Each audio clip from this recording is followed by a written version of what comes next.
Hindi destabilization kundi mga bantang panlabas ang binanggit ng Pangulo nang kausapin ng ilang miyembro ng Sandatahang Lakas kanina. May komento rin ng National Security Council at PNP kaugnay ng issue. Nakatutok sina Chino Gaston at Ivan Mayrina.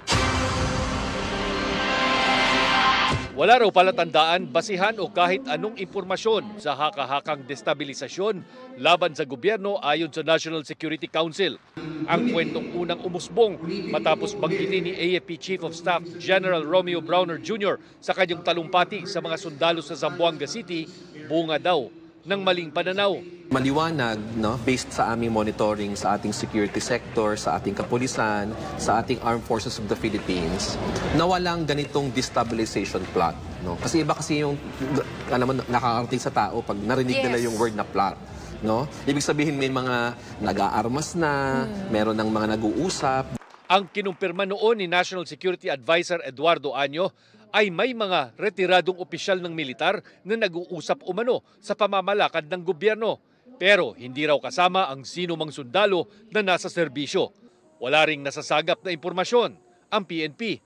To my appreciation, there is no reason for the armed forces at sa police and other security sector para ma-demoralize and to lance a disturb. Nang tanungin naman si General Browner kung may nais siyang linawin tungkol sa kanyang mga naging pahayag.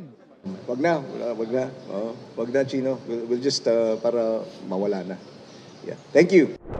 Wala rin binanggit ang Pangulo tungkol sa umano'y destabilization ng dumalo ito sa isang pagtitipon ng Naval Special Operations Command o mga Navy SEAL kung tawagin. Mga pili-operatiba ng Philippine Navy na sinanay sa iba't ibang uri ng operasyon kontra sa mga terorista.